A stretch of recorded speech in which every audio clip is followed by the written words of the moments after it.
If you have questions, please direct them to the Q&A box.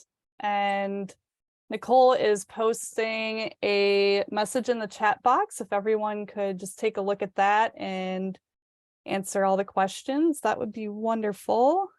I'm going to pull up the presentation.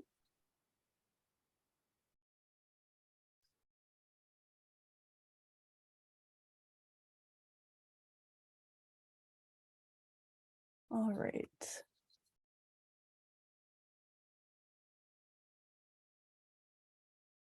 One second here.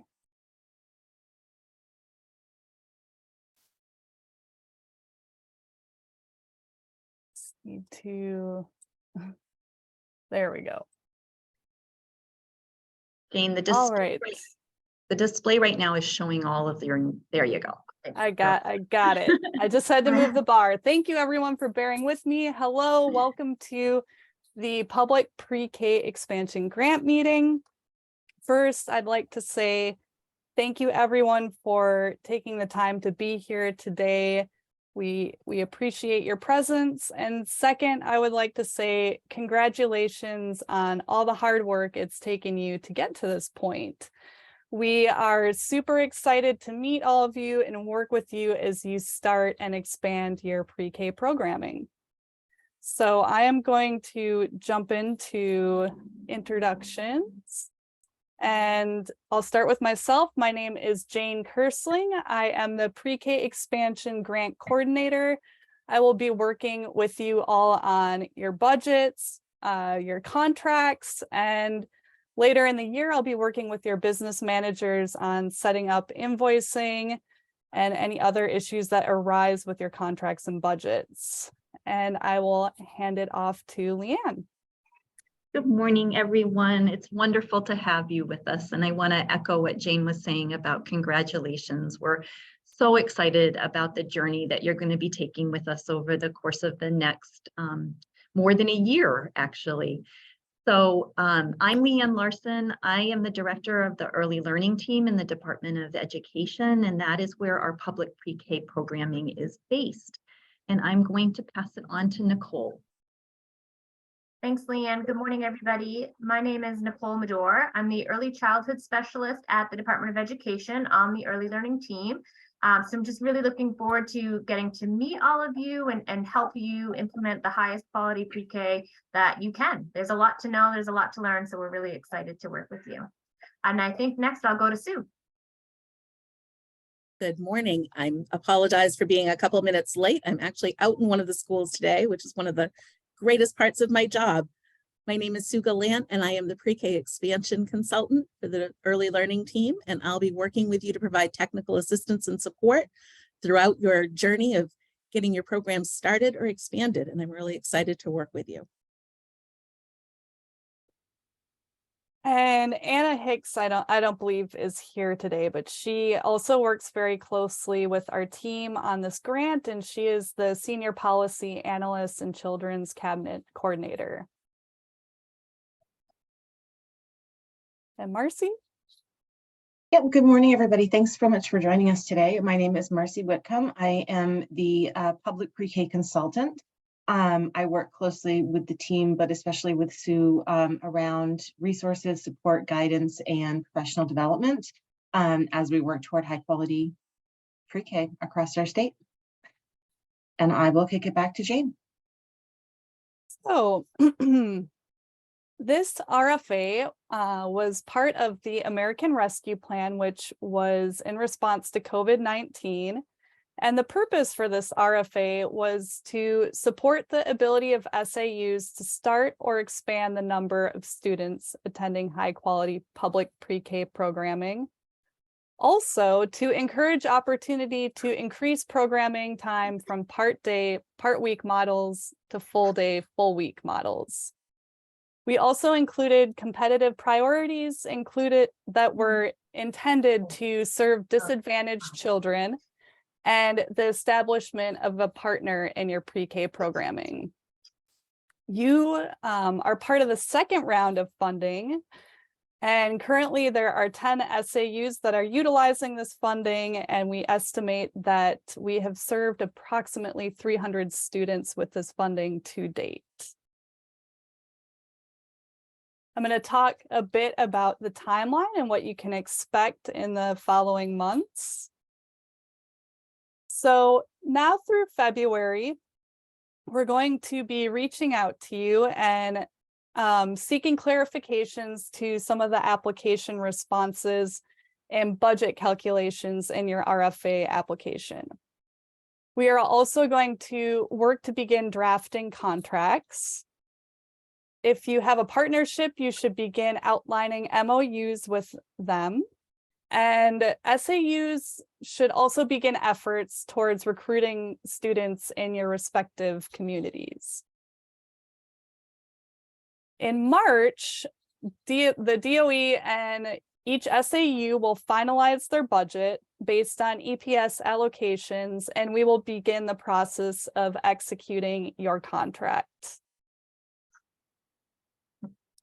April through August, once all of those contracts are executed, SAUs should begin program purchases, secure staff, coordinate with partners if applicable, and continue with your enrollment efforts.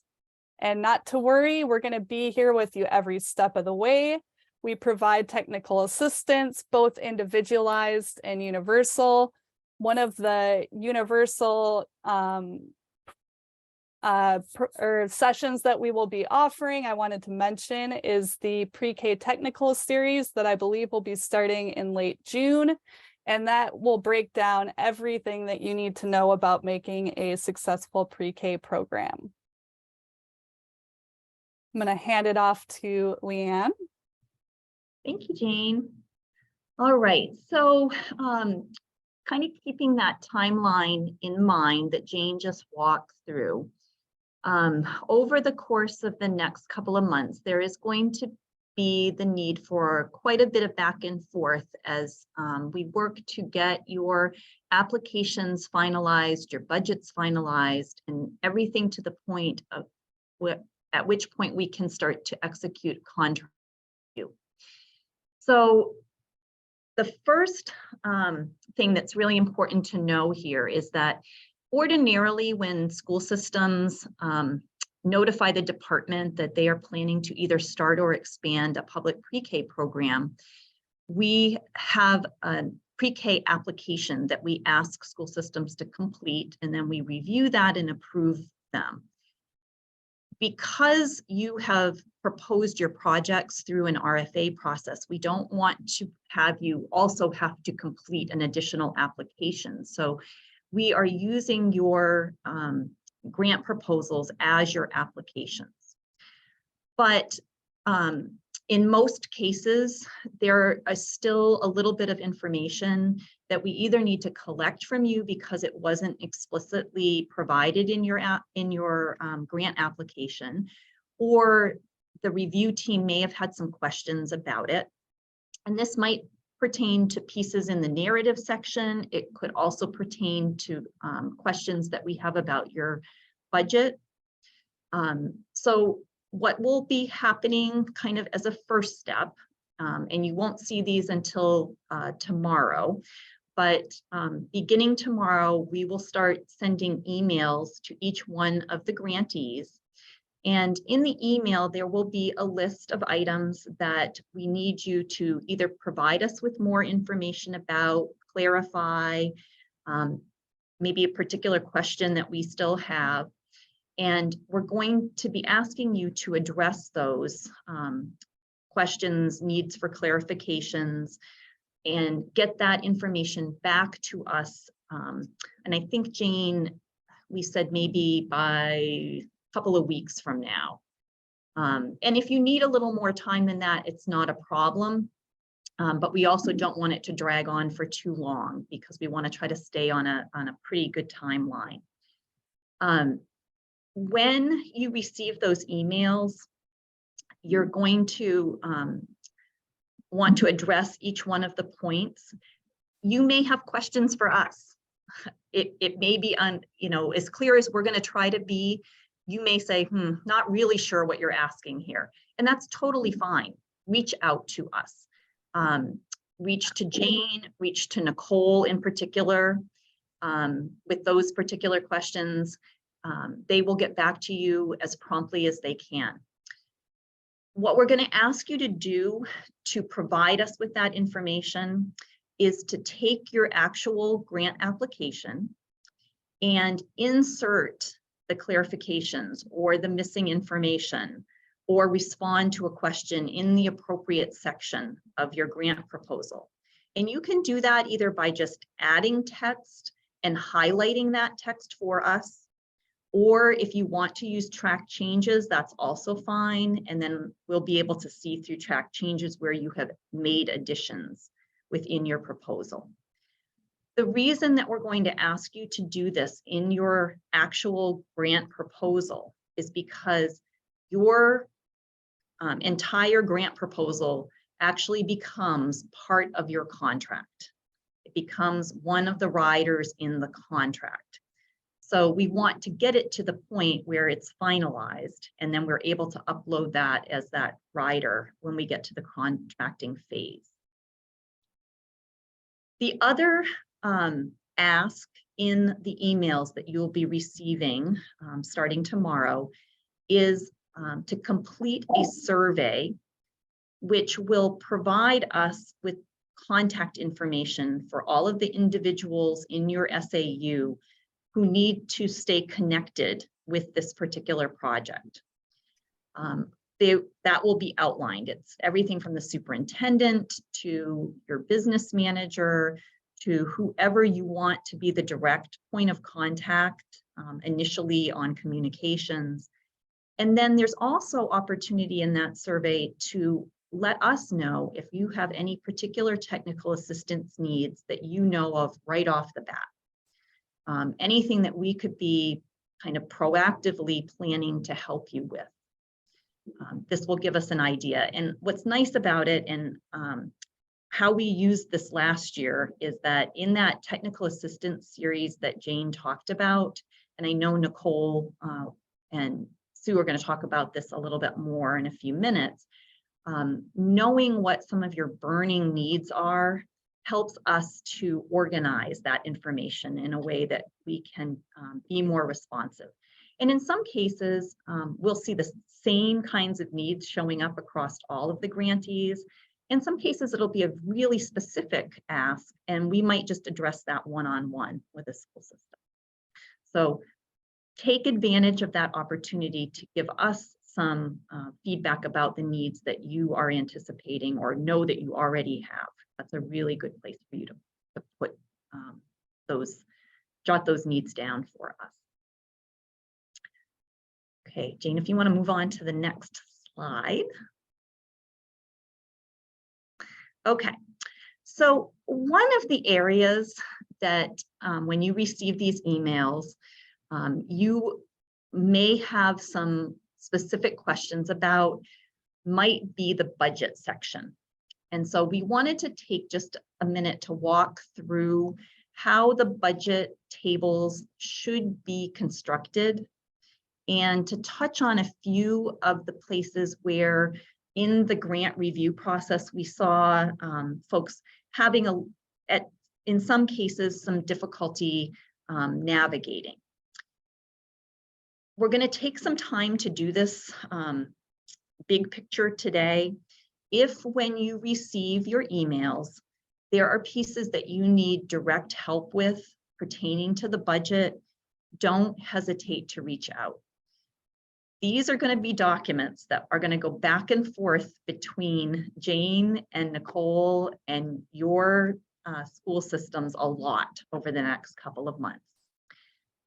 In your proposed projects, you were asked to connect with Paula Gravel in our school finance team to obtain a figure to place into your budget for state local allocation amounts based on the number of students that are going to be served in your project that you're estimating for your project.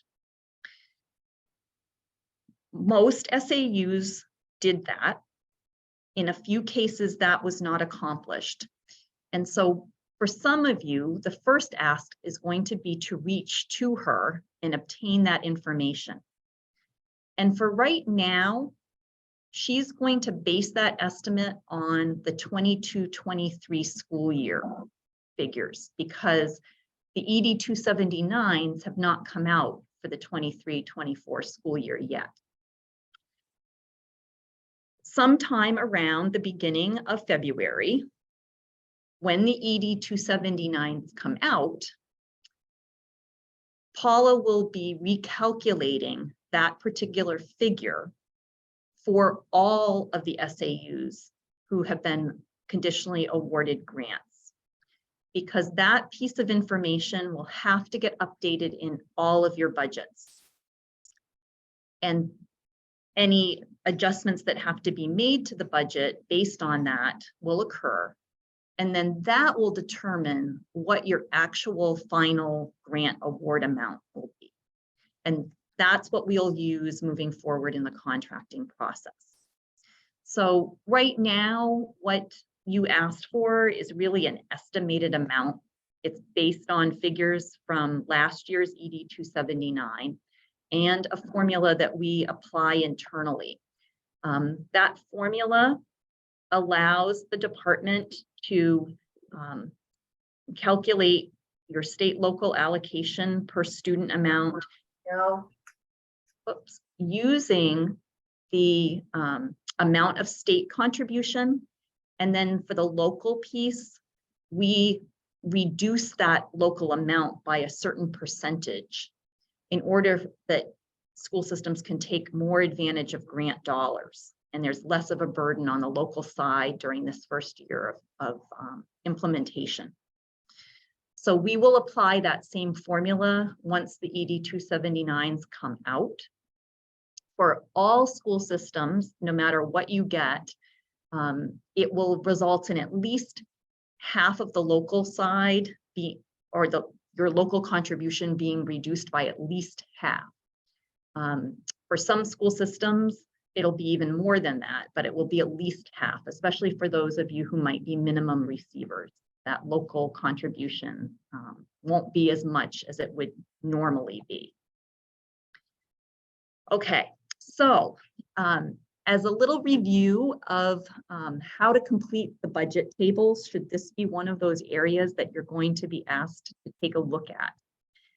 We're going to run through the sample that was in the RFA, and then I anticipate folks might have some questions. And if you don't have questions this morning, that's okay. But as you get into it, don't hesitate to reach out to us because we can help walk you through it.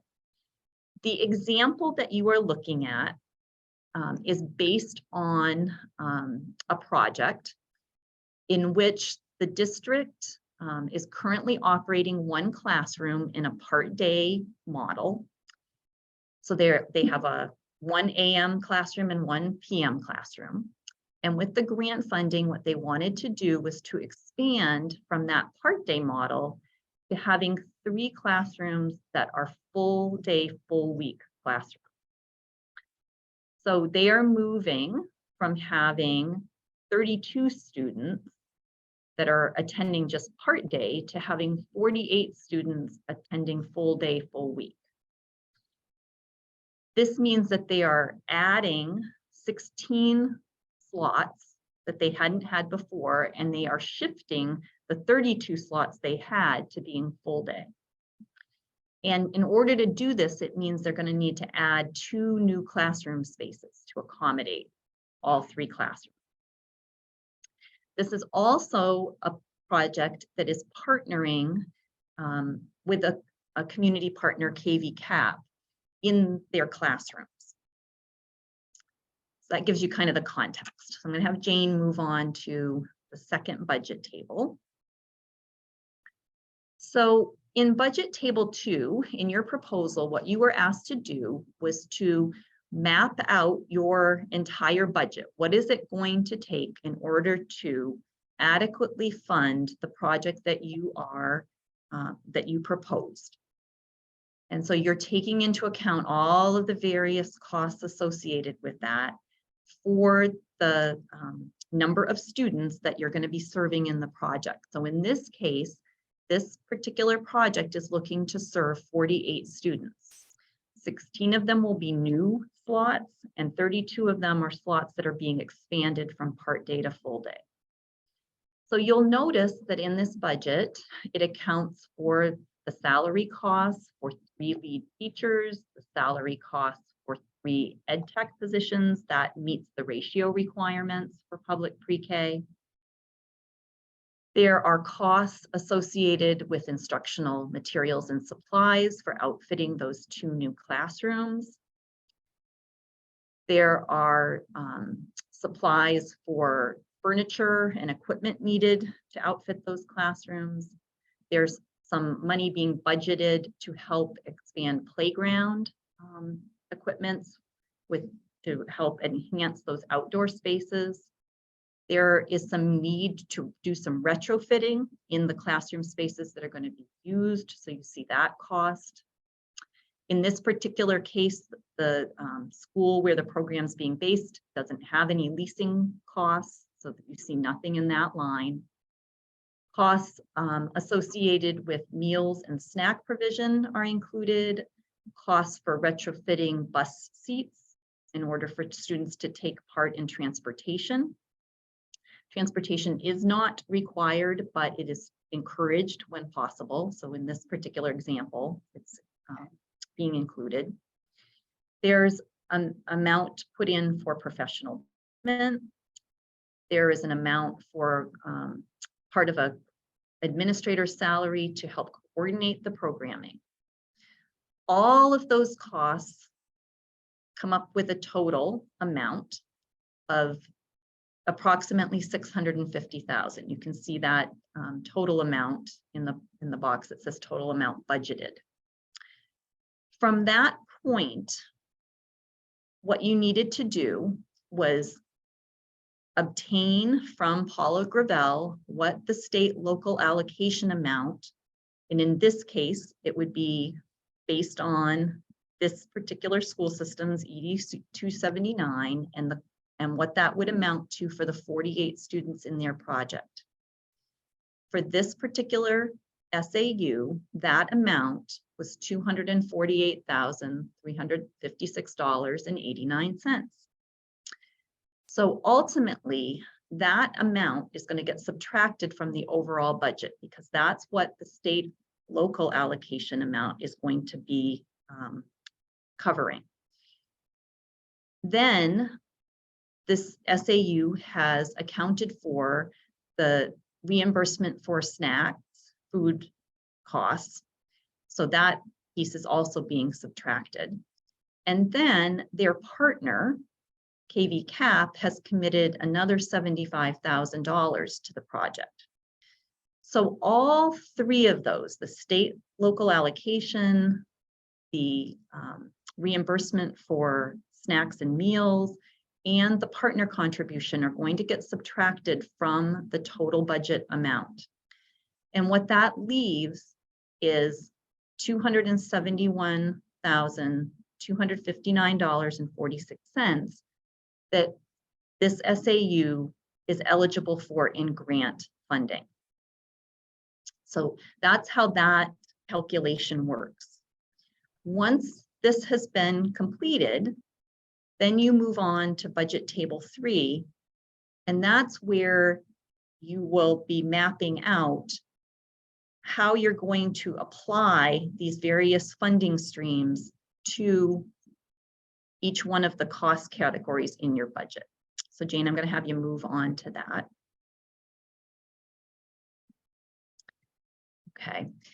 And I think on our screen, we may have a little bit of difficulty seeing the very bottom row of the budget table 3. At least I'm having difficulty seeing it. But one thing I want to point out is that the figures from budget table 2 that are generated, the state local allocation amount, the federal funds amount that you've entered into that line, the partner contribution, and the amount that you're eligible for in pre-K expansion gets pre-populated in that very bottom row for you.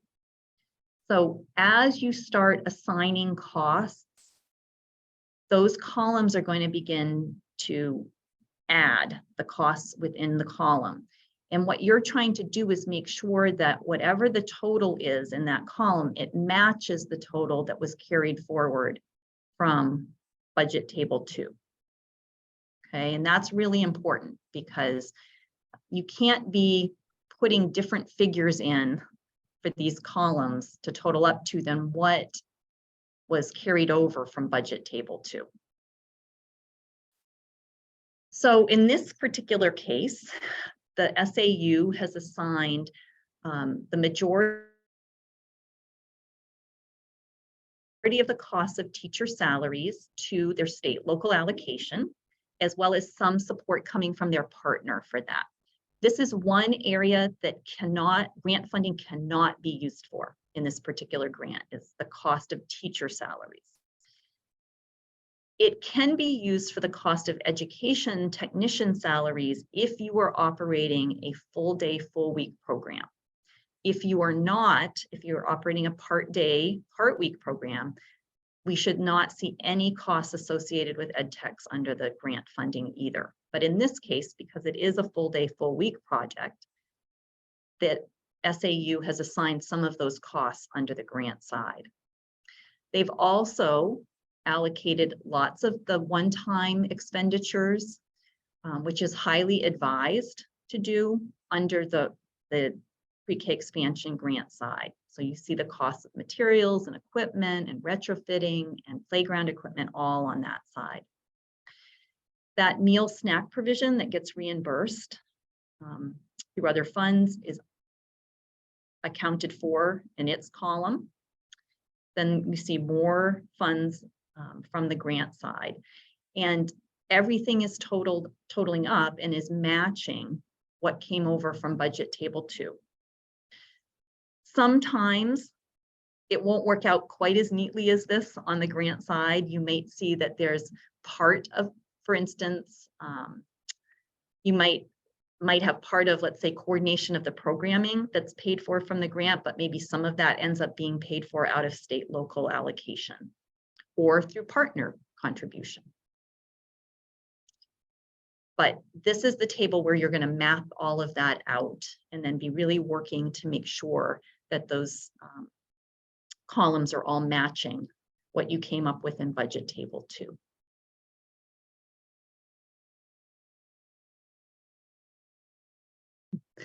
I'm taking just a second to pause to look at the question and answer box. And Jennifer, I see a question which you're asking, should we assume that we are likely to be receiving the full amount of our request?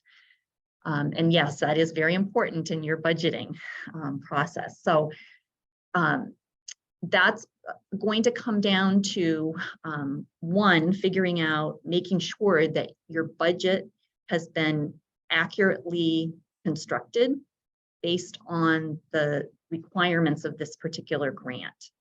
So once we get to that point, then yes, that amount that is determined will become the amount that you're going to be awarded. None of that, though, can be completely finalized until we see the ED 279s for the 23-24 school year. And those will not be out until probably the beginning of February. So it'll be at that point that we will make those adjustments and then work with you to get to that final number. Hope that helps with that question.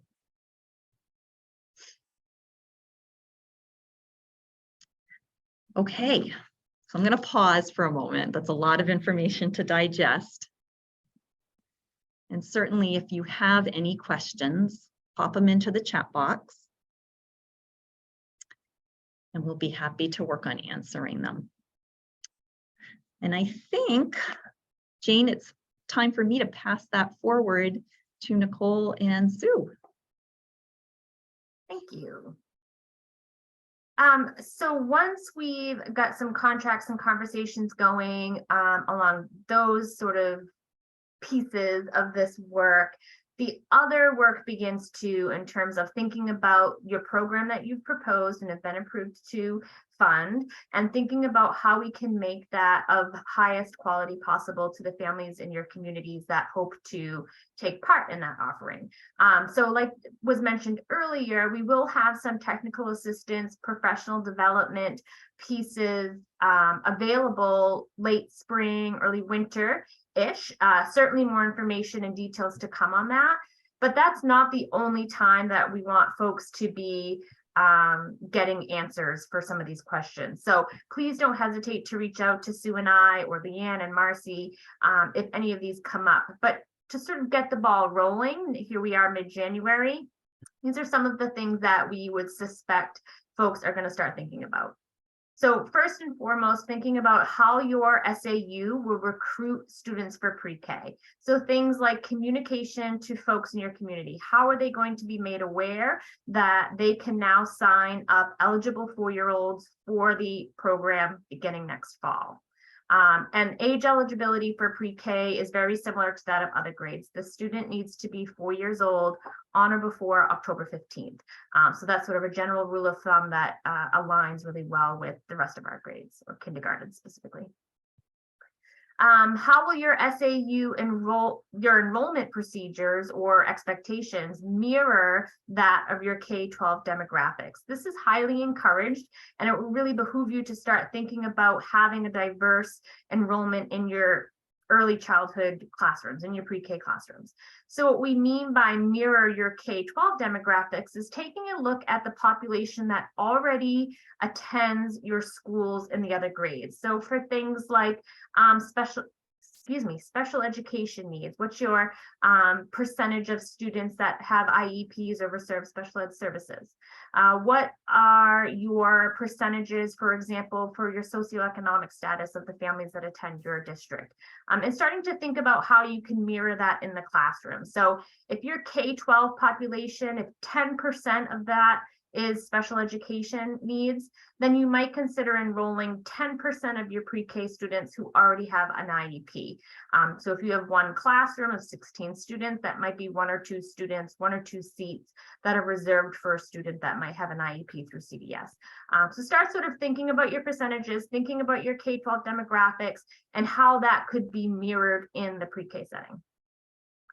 Another thing, how will you perform outreach to other childcare providers? So the last thing we want to do is cause any rifts or unwanted hurt feelings among folks that are already established in your communities and providing early care and education to your families. So really reach out to them, communicate with them, be clear, especially if they're not operating in a formal partnership with you. You'll want to make sure that, everybody's on the same page and understands what's being offered through your program, what's being offered through their program, where can we work together? These are our students, our families, right? Not mine and yours. So really just encouraging folks to establish those relationships and keep those lines of communication open. Nicole, can I jump in for just a second? Yeah. Because on that note, I really would encourage all of you to look at ways that you can work closely with other childcare providers, because parents, for the most part, are going to need wraparound care for their kiddos. And this has been one of the greatest challenges, I think, that many of the round 1 districts have found. So I encourage you to build those relationships to support your program and the children and families in it. Yes. Thanks. Thank you, Sue. Yeah, it's a great point. Everybody that operates a public pre-K, regardless of whether or not you're part of this grant funding or not, every public pre-K program in the state of Maine must have an MOU, a memorandum of understanding, with your local CDS, your Child Development Services site office.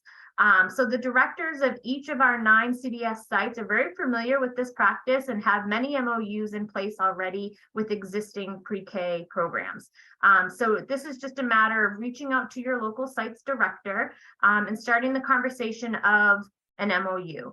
If you already have a public pre-K program, then this will just be a matter of setting up a time to chat about what you're planning to do next year in terms of an expansion to make sure everybody's on the same page. If you're starting a brand new pre-K program next year and you do not already have a relationship with your local CDS site, then feel free to reach out to us. We can get you in contact with those folks so that those conversations can start happening sooner than later. And related to that, we'll want you all to start thinking about screening process for incoming students. So this is part of your child find. It is required for any and all incoming 4-year-olds to pre-K. In many places, CDS is able to offer resources to assist with that. It might be a human resource for somebody to come and actually be there. They might be able to offer information for families that you might have a question or a concern about their child's development for, to get that ball of referral rolling. They might have actual screening materials that you could borrow. So those types of things, don't be afraid to ask. If you're wanting to purchase your own screening materials for your district, then reach out and let us know what you're thinking of. There are some common tools like the Dial4, GANTs, but those aren't the only ones. So we'll want to make sure that you have what you need to best fit your needs as a school. And what you're doing in kindergarten, that could be a conversation too, because many times tools can meet both purposes, both age groups. So we just want to make sure that screening processes are considered and happening to the best that you're able to provide. Some last two things. Go ahead, Sue, you're going to jump Just in. another point to consider, it's not just that developmental screening, but also your health screening, your vision and hearing that are part of that your school nurses can help you with.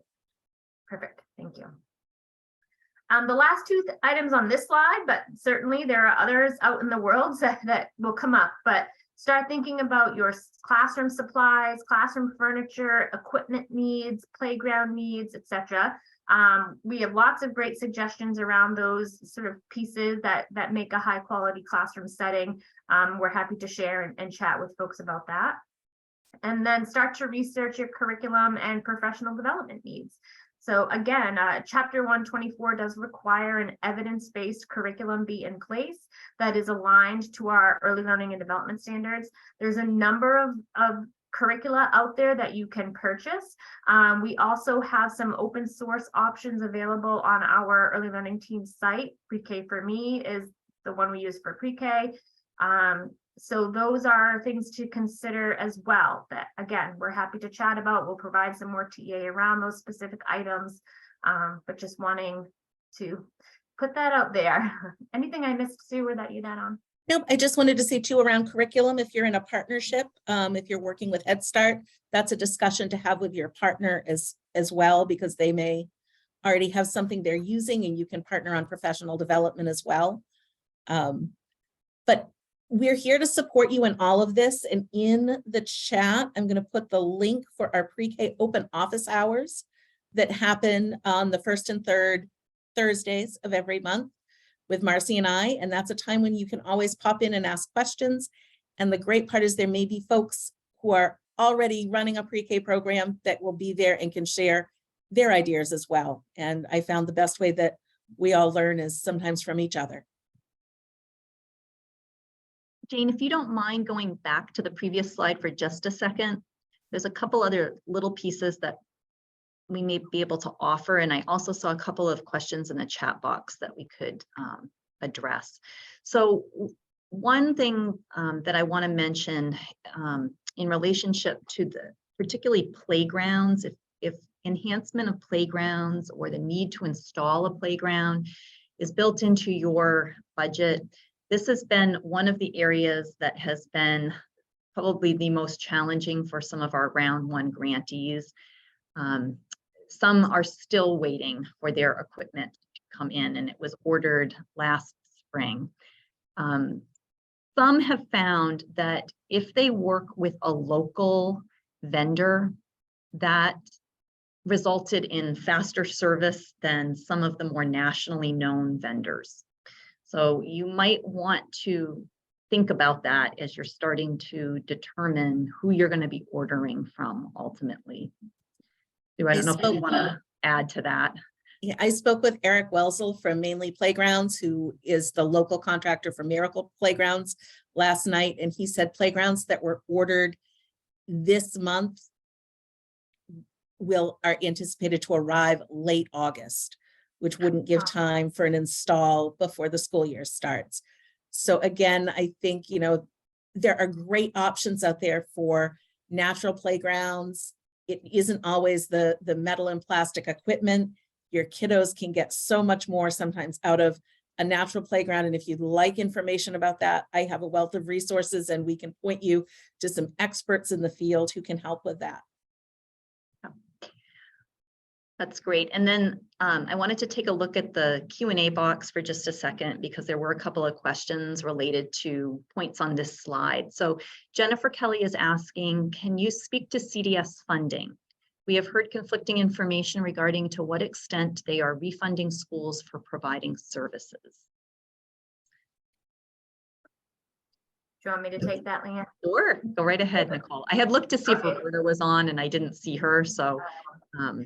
Yeah, so we work really closely with our CDS colleagues here at the state level. Roberta Lucas is our Part B 619 director, and she also has an assistant director, Jackie Hersom. So their team and our team collaborate and communicate often. When it comes to funding in your pre-K program, so CDS, right, they are the facilitators for 619, which is special education services for 3 to 5 year olds, which is students in pre-K. So when it comes to funding, there's really sort of 2 buckets that you could entertain for your program. The one of which is here, the 4th bullet, establishing an MOU. That's just a memorandum of understanding with CDS to say, we are going to be serving students in that 3 to 5 year old range, 4-year-olds, whom of which likely will have an IEP. So how are we going to work together to identify those students and refer them if it's appropriate? And if they qualify, then how are we going to provide those special education services per their IEP? And in that scenario, typically, most often, CDS is the provider of services. So they will send in licensed therapists, speech and language, OT, PTs, etc., to come into your school and provide the special education service. In that model, there's no passing of monies, right? So CDS is the provider and overseer of those services, and everything financially related comes from them in that model. In the other model, it's not listed on this slide, but it's definitely something to consider and talk more about over the coming weeks. The other model is that of a contract, a formal contract with your CDS site. And in that case, you're saying that your school, your district has professionals who are licensed and able to provide IEP services to 4-year-olds. And those licensed professionals are your school district staff. They are not staff of CDS, right? So within a contract with CDS, you would identify whom is going to be providing the IEP services for pre-K. And if it's that school staff that you're already paying for, then CDS will reimburse you for the service hours per each child's IEP. So if you have a speech and language therapist on staff at your school who can provide speech and language services to pre-K students, then we would encourage you to consider doing that. We know that staff shortages are alive and well in so many of our agencies across our state, and that we don't want students to wait for services. So if there's a way that you have staff on your school that can provide that in a timely manner, then we definitely want to entertain and have that conversation. And if and when that happens, then CDS will reimburse you. I personally can't speak to the reimbursement amount. I can't speak to the reimbursement time frame. That's really a conversation to have with our CDS folks here at the state level and through the contract pieces. But it's definitely a possibility. There are many school districts across Maine that operate that way, and they find it to be very successful. So there's a MOU where CDS provides the services, no finances need to be exchanged, or a contract where CDS would reimburse for specific service time. And I think it's important to clarify, you need both pieces in place. The MOU where CDS is going to come in is not superseded or replaced by a contract to provide services. They're two different agreements. It can speak a little bit to, you know, does CDS actually reimburse you the money? Because I was a lead special ed teacher in an inclusive pre-K last year. The district I'm coming from contracted with CDS for several years to provide services. And the one thing I can say, while there was skepticism about the reimbursement, it was very timely and always received. We did not ever have an issue with getting the funds that they had promised us. The rates are negotiated each year.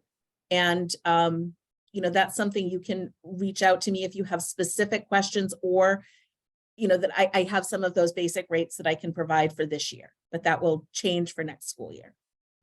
And we've already chatted a bit with our friends in CDS to say that this is a technical assistance session that we will be trying to provide for all of the grantees, because it is one of those areas that it's really important that we establish good working relationships in order to serve everybody's needs.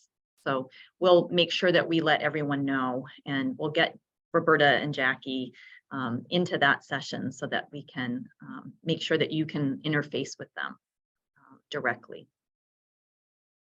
If you have that capacity, it's really a wonderful way to, you're bringing those kiddos into your school. It makes the transition to kindergarten so smooth, and you're ensuring that they're getting those services. The next question is, are there any samples that have worked well for recruiting from last year's grant awardees? Nicole and Sue, I wonder if you could speak a little bit to that for recruiting students. I know Sue has worked so closely with our round one grantees, so I didn't know, Sue, if you wanted to kick off that response. Sure. I have a variety of strategies that grantees are that I've heard that grantees are using. Some have already kicked off their recruitment for next year. Certainly by using your student information system and sending blasts out to your existing students, K through 12. We find a lot of times that there are high school students who have a pre-K sibling come in. Also, utilizing the social media has been one that I've heard great success with, making sure that you're getting the word out on Facebook if your school has a Twitter feed.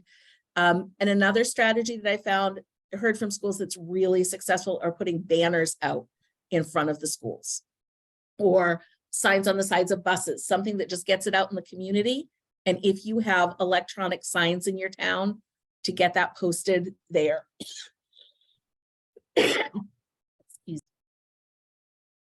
Great. All right, and then one more that I can address right now.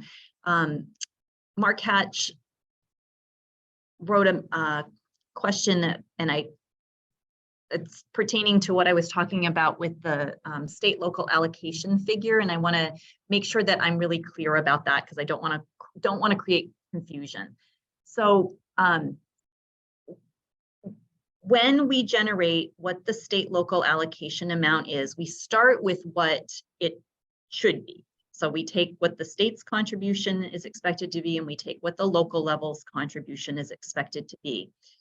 For the purposes of figuring out how much money you're going to be able to be awarded in the grant funding, and to try to reduce the local share burden, in that formula that we use just to calculate for the purposes of this grant, we combine what the state's share of allocation is with a reduced amount of share from the local side, so that state local allocation figure ends up being less than what it should actually be in actuality.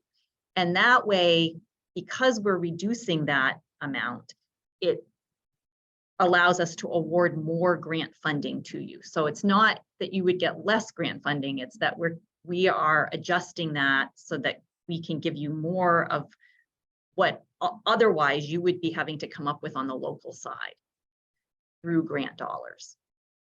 So Mark, I hope that clarifies that. If it didn't, write a message back so that we know.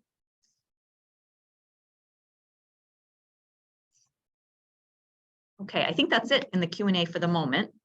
Alyssa did ask in the chat about sample MOUs with a early childhood provider, and we can provide, I have samples from Head Start collaborations. I don't know, Nicole, if you have any from other, or Marcy from other. Yes. Yes, definitely something we can provide.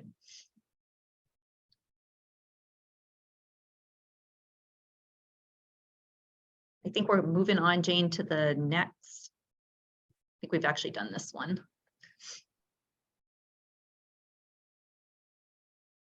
All right, that would be me then. So I will be offering an office hour for business managers and administrators. And it will be, I actually currently do it right now. It's every Wednesday from 1 to 2 p.m. via Zoom.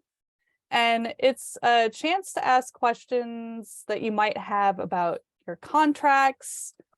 You can check in for updates on your budget and any questions you might have about your invoicing process. And, if it's taken a while for your payment to be received, you can check in on the status of that. And just a chance to connect with others as well, and perhaps meet other business managers or administrators. So if you would like to attend that, just reach out to me and I can send you the Zoom link for that. And that leads us to any other questions that people may have.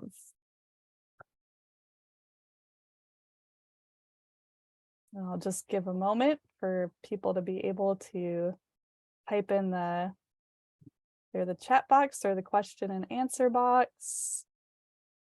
While we're waiting on that, Jane, I'll just orally give an answer that I gave earlier to a question about whether we would be sending a recording of today's session as well as the slides. And yes, we will be doing that. It usually takes us about 24 hours to turn around recordings and get them posted on our YouTube channel. So as soon as we have that, we will be sending it out as part of those individual emails that are coming to you about your specific project. We'll embed that link. And I bet, Jane, we could also put the link to the office hours for both the technical assistance that Marcy and Sue provide, as well as to your business manager office hours. And that way everyone will have them. Yes, we can definitely do that.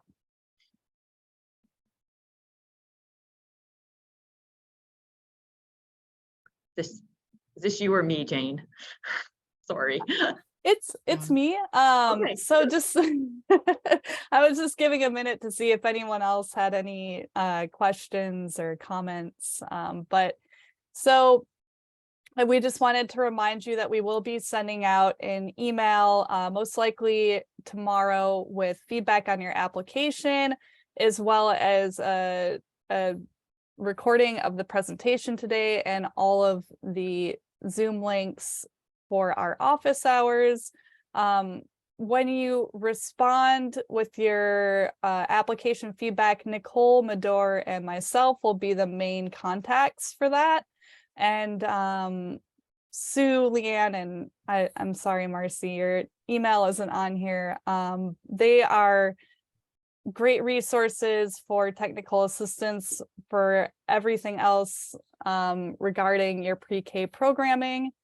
And I think that is about it.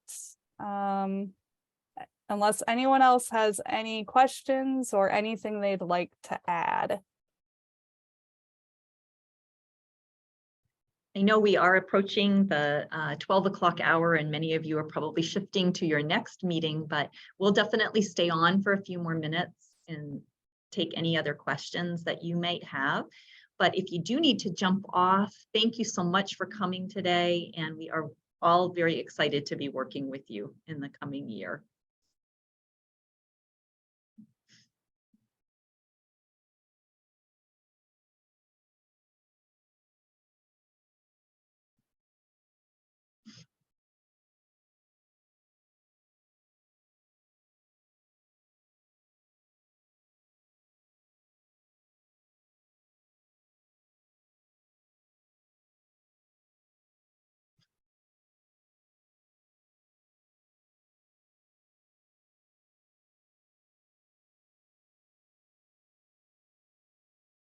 Leanne, did you see the question in the chat from Melissa?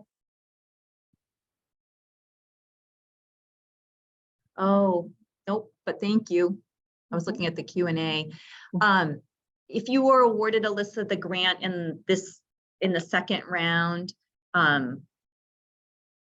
you're not precluded from applying in the next round, but it would need to be for another project, not this same project. That answers that question. So Leanne, for clarification, would that mean if somebody had proposed a certain level of expansion in round 2, they could add additional If classrooms? Right, if they are seeing that they have additional needs, they could certainly put that into round 3. Yep. Okay. I think that, you know, I would think about how much need are you considering? Are you thinking about an entire classroom?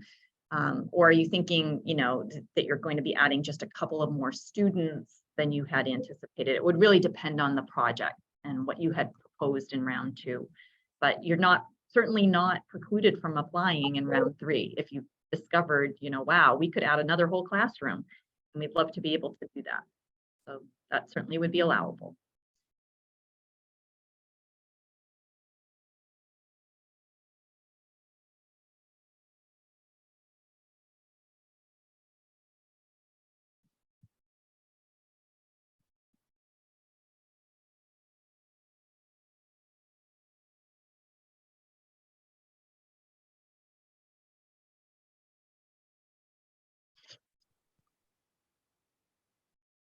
Alyssa, Ben, or Christine, anything else that we could help you with?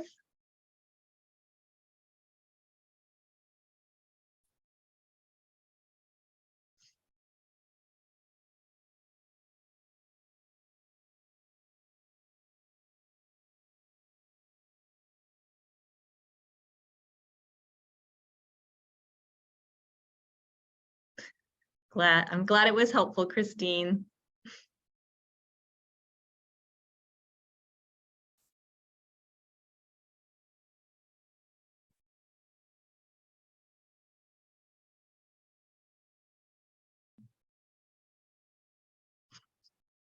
Jane, you can probably stop recording. Whoop, there we go.